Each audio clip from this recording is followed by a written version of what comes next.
Henk, thank you very much to talk with us. We would like to know a bit of what you think about youth participation in all these processes, because we think that in the last few years we have like more spaces and stuff, but we feel that there's more to do. Like we need like to really take the stages and share all the work we are doing in the communities, for example. So what do you think is left to go to that? Oh, I think we still have a lot of work to do. But also thanks both of you for having this conversation. I think sometimes it falls apart in two parts. A provocation. Next generations see, feel, and often know much better what the challenges are and what they face, and how our ambitions should be higher, but also the realization of those ambitions. So the provocation should always be there and embraced and taken serious by my generation and the generations after. But second, I really hope that the provocation does not lead to a divide, but to a partnership. Because too often the provocation creates creates the divide instead of that we learn and that we embrace your provocation. Say, okay, what can we do together? So for next year's conference, the UN 2023 Water Conference, we really try to reach out and give a platform and a voice, a stage, a podium to the youth, and hear the challenges, but also the opportunities that you can bring. But at the same time, seek the partnership. What can we then do? Exactly. How can we turn that provocation into action? And what is it that you need from us? Or what can we learn from you? And what do I need from you to make sure that we take that action? Because, I mean, the gap is massive when we talk about water and climate. So we need everyone and everything to see how we can bridge that. So continue to provoke, but also make sure that we are able to connect, to work together. That's great. And you have been working a lot on climate, you have been working a lot on water. What have you learned during those years? And I think many things come from, especially the mix of water and climate. And we know climate hits us hardest through water with not enough or too much, or even in the pandemic and with no access or to wash. And we're here at SWA's ministerial meeting where we again see how climate is actually increasing those challenges. I think for what is really important is that it shows that you can't work in sectors or silos. And the beauty of water is, or perhaps the challenge is that it hits us across everything in society, so across every sustainable development goal or every sector. So it can actually drive us apart, and it kills, it's devastating, and it ruins our environment. But the beauty of that is that you need everybody to work on water. And that means you have to do it inclusively, radically inclusive, far more radical than we are used to and that we currently have in our systems. And I think that the most important thing I learned how, by default, and of course disasters and, but also the good things, is that if you continue on this very inclusive way, if you continue to do this, try to do this with everybody, then also comprehensive and holistic and more sustainable solutions come forward. Projects come from people, not the other way around. So you have to invest in the people first. And if you invest in the people and their informal as well as their formal coalitions, we can come up with solutions that really matter. So I think the approach of doing this with everybody, I think is important. Second, that leads to more sustainable solutions that are aimed at the future. And I think that is the challenge that we have now. The disasters are just all over the place. And that means we are constantly reactively looking back. So it's, also, we also see it in the pandemic. We respond to the pandemic. We are not preparing ourselves for the future. When it comes to climate, a disaster, a flood, a drought, or anything in between, we respond, Band-Aid approaches, they solve it on the short term, they don't bring salvation on the long term. So we have to really turn our perspective to the future. And in this inclusive approach, it works. The partnership approach, it works, but it's not easy. And that perhaps is the last thing. You have to do well, you know this. You're both examples of doing this 24/7. I try to do it 24/7 too. And it really, it's not easy. And that is okay. I think we also have to embrace that complexity of working together, that we don't agree. It's all okay as long as we continue on that future-oriented path. So that are the things I think I learned. Yeah. And we are here at the SMM, and what I want to know is, why do you think this type of international events are important? Or also COP, also the UN Water Conference. What do you want to see, for example, in this SMM or during the next conference, international conference? So I think here, what you also here see is that peer-to-peer learning is very important. I had the honor to chair these roundtables and one of the champion sessions. And what you then hear, the doors are closed. There's an environment where you can be, trustful.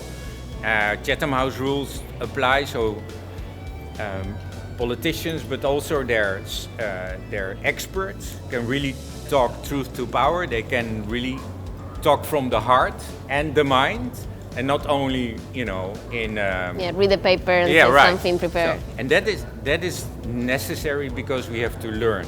As I said, it's not easy, so we make mistakes. All good, but as long as they are steps towards progress.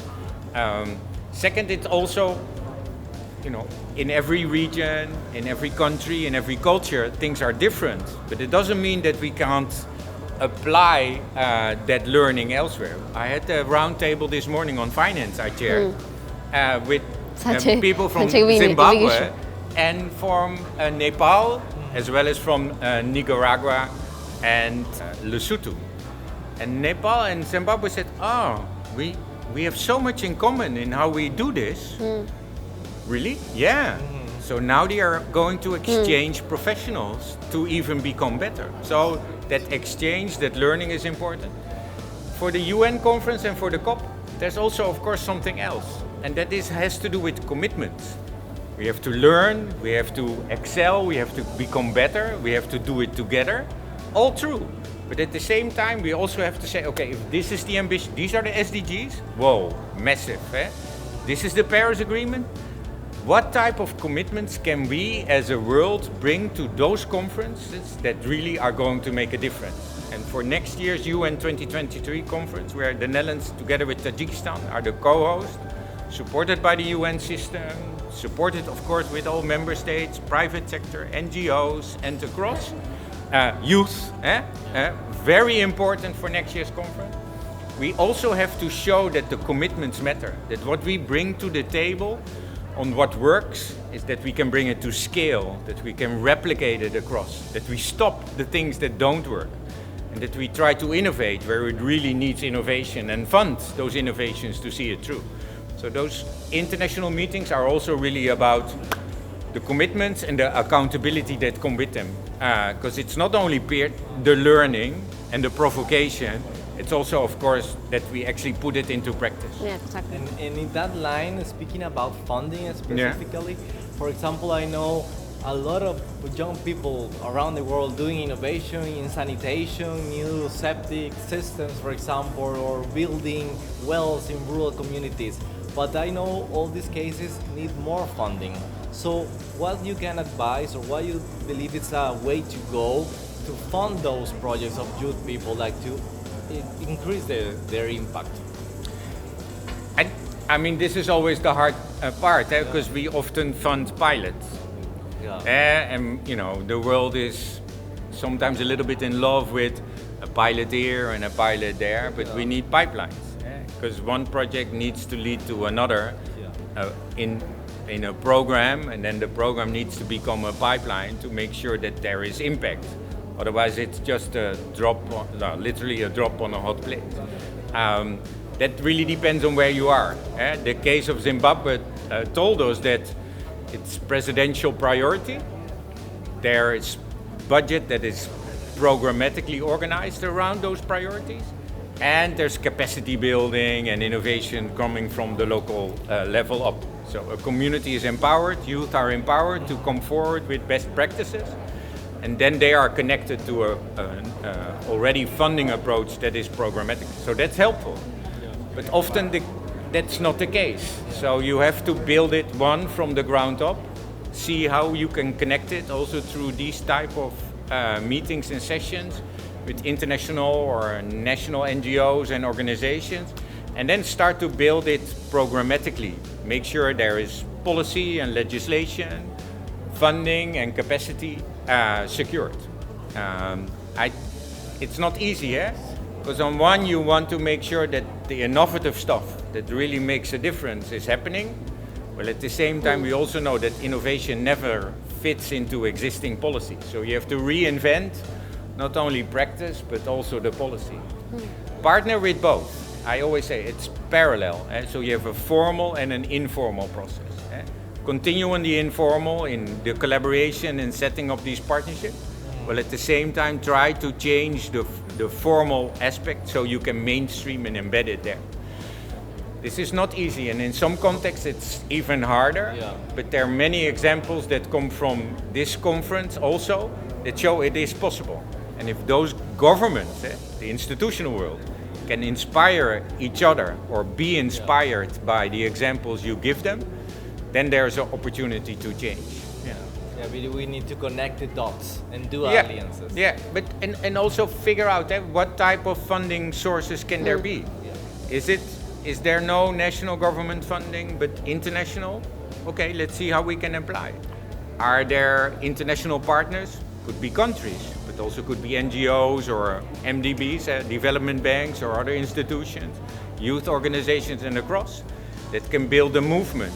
And if we can connect that then to an international crowd, and that's also perhaps where those conferences should be able to lead to it, that we show what works to the world and say, okay, work with us to see how we can start to implement it. Because that is the private sector,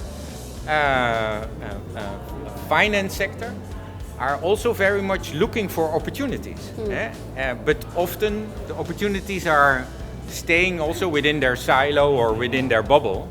So these international conferences should also be platforms to showcase what works, even if it's small, but that smallness can have the capacity to be scaled and replicated, so it can become bigger. And I think bringing those examples forward is also a reason why we really reach out to youth across the world in all the different organizations, that they are organized or non-organized, to come with us in all the preparatory work. We are now here in Jakarta. We go to Dushanbe with a big youth forum, high-level political forum, the Oceans Conference in between, General Assembly, the Cairo Water Week, the COP, and then next year's conference. We want to organize a youth summit or something. I don't care about the name, but something before that UN 2023 Water Conference, to make sure that there is really, that you really have the opportunity to, to put everything on the agenda that is practical, that is provocative, and that we can turn into action for next year. Thank you so much. We have a lot of questions, but we promise to do it quickly, so thank you. No, thank you very much. It was very good. Thanks. Thank you good very luck. much. And let's make sure we continue to work together. Yes, please. Okay. Thank you. Thank you. Bye-bye.